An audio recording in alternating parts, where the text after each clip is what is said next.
ஏழரை சனியோட தாக்கத்திலிருந்து எப்போடா நம்ம விடுபடுவோம் அப்படின்னு எதிர்பார்த்து காத்திருந்த மகர ராசிக்காரர்களுக்கு 8 வருஷத்துக்கு அவர்கள் பட்ட எல்லா வலிக்கும் இறைவன் புண்ணியத்துல ஒரு அருமருந்த தனஸ்தானத்துல ராகு இருக்காரு. ராகு இருக்கும் பொழுது இவர்களுக்கு பணம் என்பது நிச்சயமாக மார்ச்சுக்கு பிறகு அவங்க நிறைய பணம் வச்சு செலவு பண்ண போறாங்க. மே மாசத்துக்கு பிறகு காதல் கைகூடக்கூடிய சூழல் நிச்சயமாக உண்டு. எவ்வளவு பெரிய தடை காதலில் சந்திச்சிருந்தாலும் படிக்கக்கூடிய மாணவர்கள் மார்ச் மாதம் வரைக்கும் கொஞ்சம் கூடுதல் கான்சியஸாக தான் இருக்கணும். ஏன்னா இந்த வருஷத்துல தான் மகராசிக்கார பெண்கள் வந்து டெசிஷன் எடுக்க போறாங்க.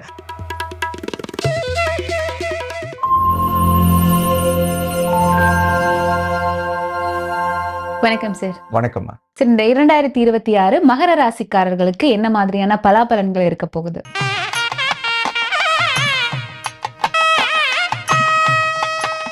ஏழரை சனியோட தாக்கத்திலிருந்து எப்போடா நம்ம விடுபடுவோம் அப்படின்னு எதிர்பார்த்து காத்திருந்த மகர ராசிக்காரர்களுக்கு இந்த 2026வது வருஷம் நிச்சயமாக ஒரு மிகச்சிறந்த மறுபிறப்புக்குரிய காலம் அப்படின்னு நம்ம சொல்லலாம்.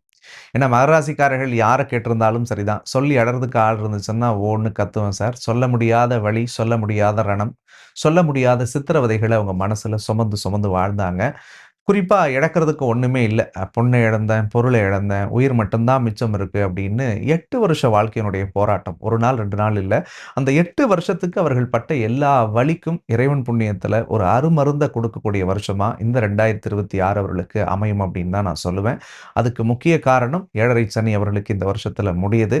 ராசிக்கு 6ல சகடையாக இருக்கக்கூடிய குரு பகவான் வருஷத்தினுடைய பிற்பகுதியில 7ஆம் இடத்துல உச்சமடைஞ்சு ராசியை பார்க்கறது இன்னொரு மிகப்பெரிய பலம் அவங்களுக்கு. ஓகே, சோ மகர ராசியை பொறுத்த வரைக்கும் இந்த 2026 பண வரவு எப்படி இருக்கும்?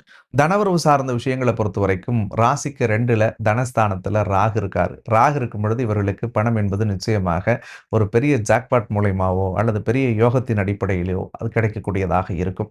ஜாக்பாட்டுன்னு நம்ம சொல்லும் பொழுது பெரிய கோடி தான் கிடைக்கின்றது கிடையாதுங்க.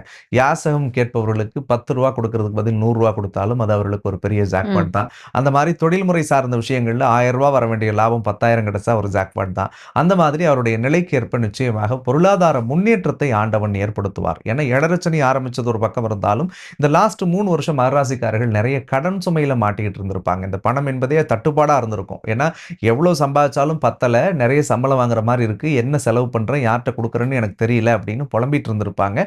அந்த சிக்கல்கள் எல்லாம் சரியாயிடும். மார்ச்சுக்கு பிறகு அவங்க நிறைய பணம் வச்சு செலவு பண்ண போறாங்க.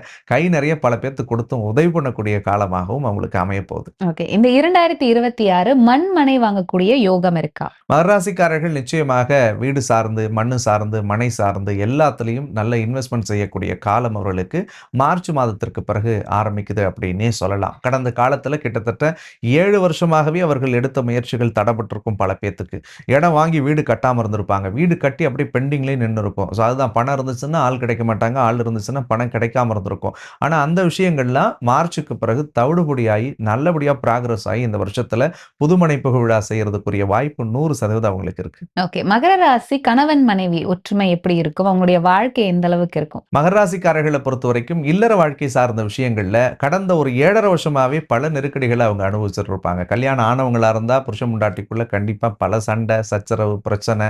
சார் நான்லாம் எங்க ஓடிலான்லாம் நினைச்சேன் சார் அப்படின்லாம் கூட நிச்சயமா அவங்க வாழ்ந்திருப்பாங்க. திருமணம் ஆகாதவர்களாக இருந்திருந்தாங்கன்னா உறவுகளுக்குள்ள சிக்கல்களை ஏற்படுத்தி இருக்கும். காதலர்களுக்குள்ள பிரச்சனை, பிரிவுகளை பார்த்திருப்பாங்க. ஆனா இந்த வருஷத்துல அந்த 7ஆம் இடத்துல குரு வந்து உச்சமடைய போறார். 2026ல உச்சமடையும் பொழுது இல்லற வாழ்க்கையில் இருந்து வந்த பிரச்சனைகள் சரியாகும். கணவன் மனைவிக்குள்ள இருந்த கருத்து வேறுபாடுகள் சரியாகும். 3வது நபர்களால் குடும்பத்துக்கு இருந்த அழுத்தங்கள் விலகும். நாங்க புருஷன் முண்டாட்டி ஒத்துமையா தான்பா இருக்கோம், 3வது நபரால தான் பிரச்சனை அப்படின்னு நிறைய குடும்பத்துல பேச நம்ம கேள்விப்பட்டிருப்போம். ஸோ அவர்கள் எல்லாம் தானாகவே இவங்களை விட்டு விலகி இவங்க வாழ்க்கைக்கு ஒரு நல்ல வழியை காட்டுவாங்கன்னு தான் சொல்லணும். ஓகே, சோ மகர ராசியில இருக்கிறவங்க காதல் வாழ்க்கையில இருக்காங்க, இது திருமணத்திற்கு அடுத்த கட்டமா எடுத்துட்டு போகுமா? இந்த 2026 அதற்கான சாதகமான அமைப்புகள் இருக்குமா? நிச்சயமா கிடைக்கும். ஏன்னா மகராசி முன்னாடி நான் சொன்ன மாதிரி இந்த லாஸ்ட் 4 இயர்ஸா அவங்க எதை ட்ரை பண்ணியிருந்தாலும் அது வந்து சக்ஸஸா மாறி இருக்காது. திருமணம் சார்ந்த விஷயத்துல இயற்கையாக திருமணம் பண்ணணும்னாலும் அமையாது. காதல் திருமணம் செய்யணும்னு நினைச்சாலும் அந்த காதலை வந்து காதலிகிட்ட சொன்னதை விட வீட்ல எடுத்துன்னு போய் சொல்றதுக்கு பல போராட்டங்கள் வரும். அப்படியே வீட்ல சொன்னாலும் கூட அதில் பல தடைகளை கொடுத்துக்கிட்டே இருந்தது. ஆனா இந்த வருஷத்துல நிச்சயமாக அமையும். மே மாசத்துக்கு பிறகு காதல் கைகூடக்கூடிய சூழல் நிச்சயமாக உண்டு.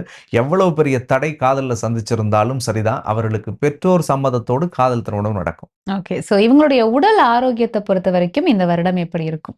மகர ராசிக்காரர்களுக்கு மருத்துவ செலவுகள் குறையக்கூடிய காலமாக இருக்கும். உடல் ரீதியா இருந்த எல்லா சிக்கல்களும் இந்த வருஷத்துல சரியாயிடும். ஏன்னா குரு உச்சம் அடைஞ்சு ராசியை பார்க்கறதுனால குருச்சந்திர யோகம் ஏற்பட்டு அவங்க உடம்பும் தெளிவாகும், மனசும் தெளிவாகும். ஓகே. மாணவர்கள பொறுத்தவரைக்கும் இந்த வருடம் எப்படி இருக்கும்? படிக்கக்கூடிய மாணவர்கள் மார்ச் மாதம் வரைக்கும் கொஞ்சம் கூடுதல் கான்ஷியஸா தான் இருக்கணும். ஏன்னா வாக்குஸ்தானத்துல சனி ராகுவோட சேர்ந்திருக்கிறதுனால படிப்புக்கெல்லாம் கொஞ்சம் கூடுதல் எஃபோர்ட் எடுக்கணும். இந்த நேரத்துல கொஞ்சம் அப்படியே மந்தத்தன்மைகளை கொண்டு வந்து சேர்க்கறதுக்கு முயற்சி பண்ணும்.